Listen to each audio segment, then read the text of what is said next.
Hello, welcome to another episode of the Horror Vision Horror Podcast. My name is Sean, And I'm Missy.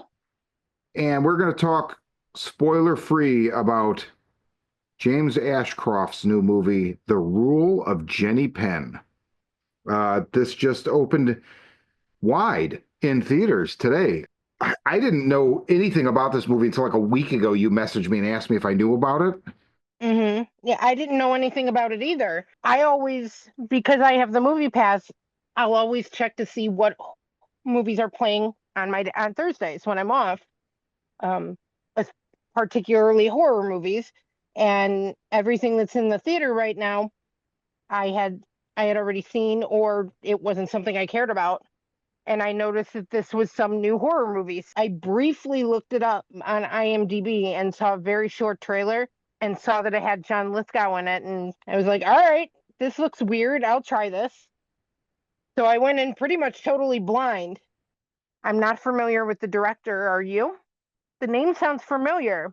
I have not seen his other films, but I feel like most recently, I've heard a lot about this movie, Coming Home in the Dark. It was on my radar. I think Beyond Fest did a screening of it. I don't remember if it was during actual Beyond Fest or if it was like some of their year-round programming, but that was probably the first place I heard about it. I think our friend John Grimm watched it at some point and told me it was like really heavy. But other than, and I've been meaning to watch it. It just actually popped up on Shudder recently, and now I realize why, right? Because they co-produced The Rule of Jenny Hmm. Penn, so they put that up there. But yeah, so I'm unfamiliar with his work. And Okay, me too. what did you think of this? I think I liked it. I've been thinking about it since I left. All right, I'm not afraid of death, but I'm really afraid of getting old. Yep, And if you have that particular, a phobia or whatever you want to call it, this movie will get under your skin and make you uncomfortable. It's a very anxious, uncomfortable movie, and it uses sound in a way that amped up a lot of my anxieties. So it made me very twitchy, and I was engaged with it the whole time. I couldn't fully immerse in it because I don't think I would let myself, hmm because it was making me very anxious, and when I can fully immerse, I feel like I'm in the movie, and I didn't want to be in that place. yep. But it got a reaction from me. I was very interested in what was going to come next.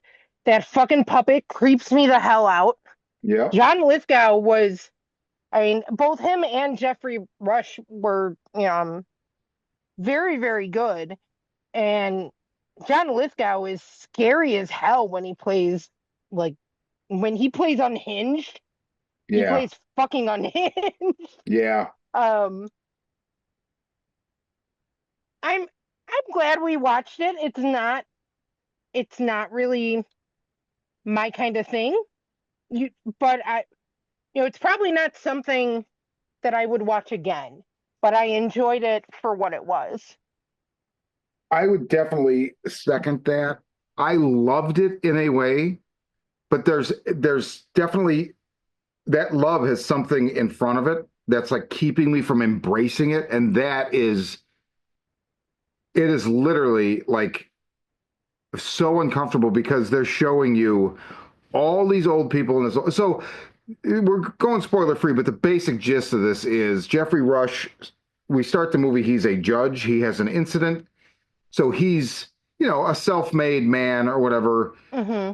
and is obviously very intelligent, and he ends up having a stroke and he's in an old folks home while he tries to regain.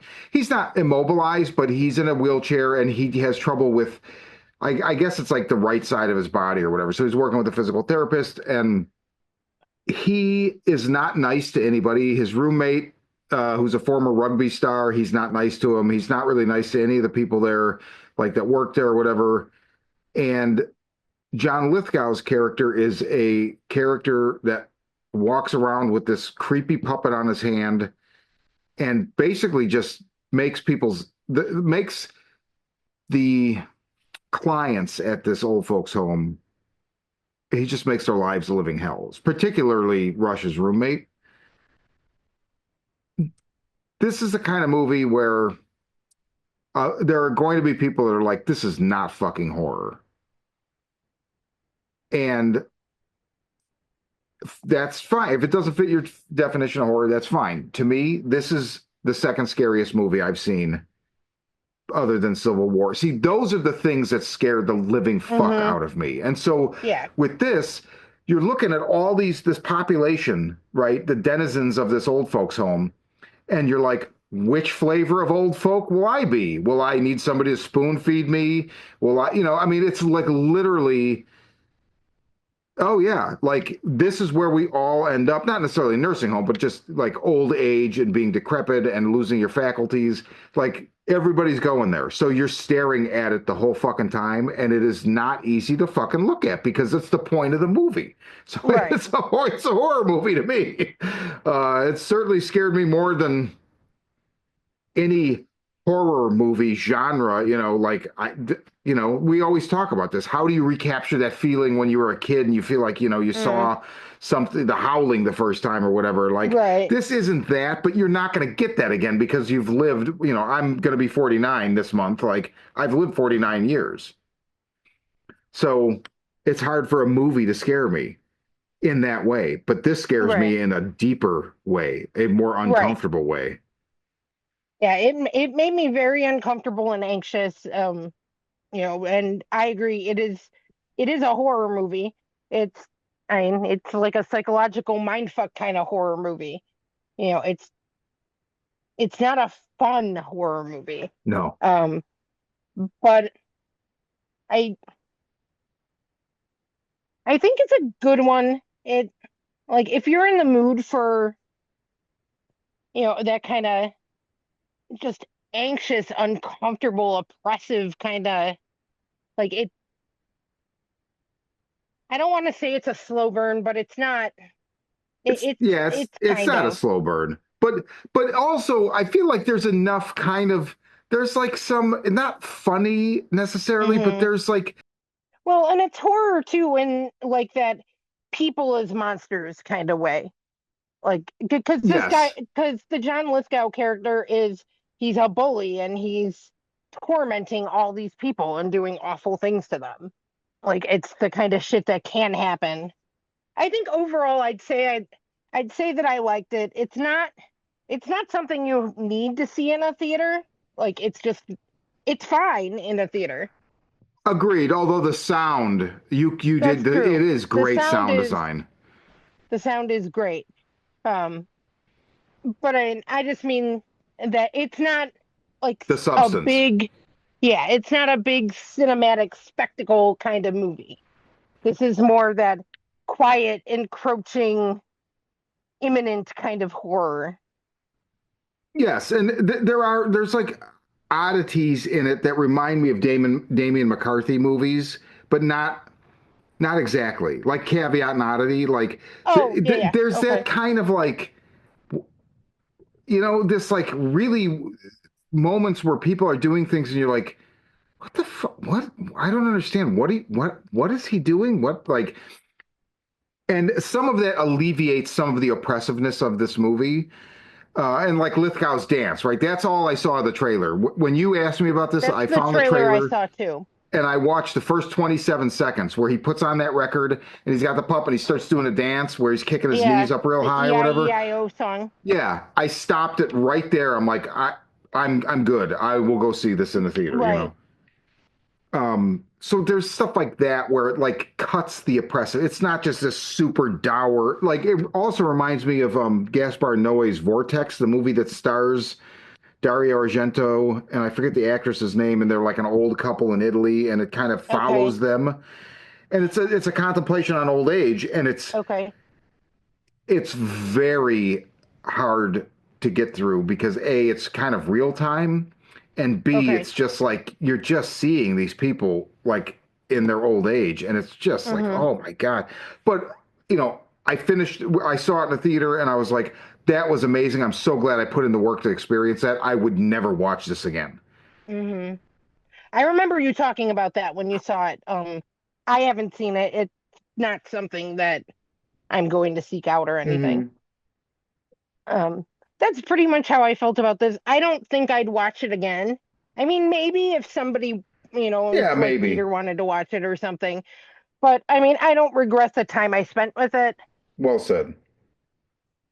So, I mean, if you like weird horror and you like weird indies and stuff, this is worth checking out. It's not, I mean, I don't know what I was expecting, but it wasn't this. Right. This was just it's a weird, odd movie, and you know, once it gets your attention, like you can't look away. Like you want to know what's going to happen. Yes, you do. Absolutely. And I will say, director of photography, Matt Henley, I thought did an outstanding job. He also shot Coming Home in the Dark for Ashcroft. I need to watch that. That's on Shutter. And also just the art direction, whatever, well, the puppet itself, I think is a very simple. It's probably right off a shelf, maybe, because it's not that. It's all about the way that they put the lens on it or they light it. It is a really good prop. I enjoyed looking at it quite a bit. Um, I like this puppet thing. It's a creepy fucking puppet. It's basically a doll, and I hate dolls. I've never liked them. And then this looks like the kind of doll that would have had those eyes that moved, but they've been popped out. So they can do cool things with the lighting because they've got the eyes popped out. That's why it looks like it's glowing. Yes, and that really, oh man, it's so fucking creepy. Oh, it is. It's fucking hideous, and I didn't. It's a great prop. It creeped me the fuck out. I don't like dolls. I really like this. So this like kind of, we've seen certain things come up. Like I feel like age horror is starting to be a thing, or grief horror. We're seeing more of like filmmakers playing with those ideas. I love both of them. Like old age is just, oh man. But like the puppet or mannequin or doll, like I think it's been there for a long time. Because if you go back and like look at like Grady Hendrix's Paperbacks from Hell, there's a lot of paperbacks from the 80s that had like Mannequins and that, things. yeah, that component. But the writer Thomas Ligotti or Ligotti really, really uses those objects a lot to very good effect. And I feel like we're definitely seeing kind of his children. Like I feel like we're seeing his influence. And we had stop motion last year, we had Caveat, we had Oddity. There's just been kind of more of that, and I like that. Oh God, it's just creepy. Oh, and that's what we're here for, is creepy. Hmm. Yeah, I mean, horror just continues to evolve, and it's got such a wide range, and we're getting all this weird, twisted shit lately because everybody's stressed out, Yeah, and when people are scared or feeling oppressed or whatever, that they start speaking out through yeah, horror. They always have. I think that's yeah. why we're getting like these takes that we've never seen. We're getting a lot of these old age movies, or it's, we've talked about like the pissed off girl movies that we've been getting and that kind of Hmm. stuff. Was there anyone else in your theater? There was one Same. dude, what one dude, and yeah, I I feel like we both saw each other for a minute, and then I feel like it's the same guy. Maybe I'm starting to suspect that when I probably go, right. so I at some point I should like make an attempt to acknowledge, but yeah, I also don't want to like encroach on somebody else's experience. But Hmm. um, yeah, just one, it was Kirsten and I and one other person, and I would definitely implore people to go see this. I mean, if it's going to make you a nervous, wreck because of the old age thing being on full display, like, well, okay, maybe not, but this movie, it definitely does not need to be seen in a theater. But I think support it, and Hmm. it definitely I feel like it'll reward you. The sound, there's a moment near the end, not quite Hmm. like with somebody licking something, and like the way they shoot the Uh-huh. tongue coming out of their mouth and just the sounds. the sound. The I was sound was pulsing. It was pulsing. And I said a lot of my anxieties are triggered by sound. I had to physically get out of my seat and move for a minute. I mean, I was in the theater, That's but I had amazing. to. It was just freaking me out, and That's my amazing. my whole theater felt like it was pulsing. And yeah, so I mean, I think it's absolutely worth a watch.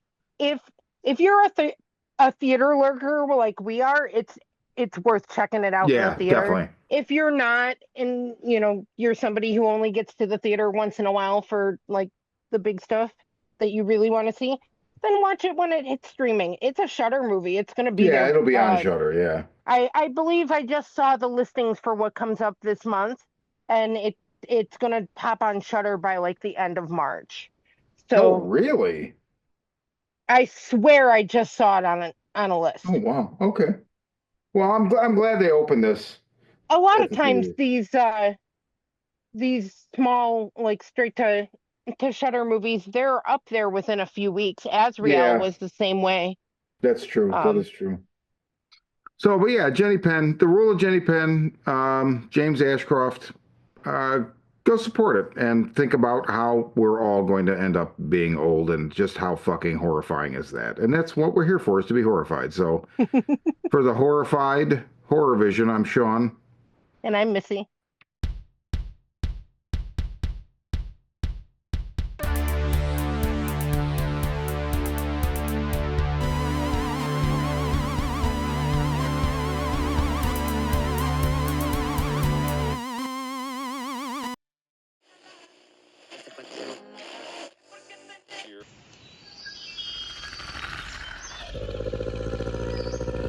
Hapless teenagers beset by demons in the woods.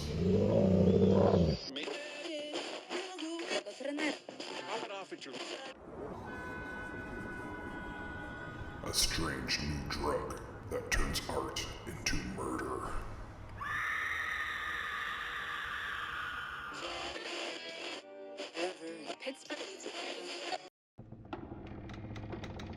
A can't beat a deal on a new house with a horrifying past.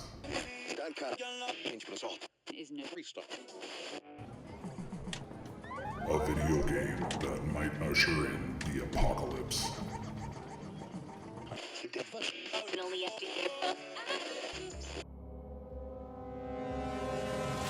From the demented mind of Sean C. Baker, author of a collection of desires, Shadow Play, and Murder Virus, comes Volume 4, collecting Baker's no sleep work along with several never-before published short stories.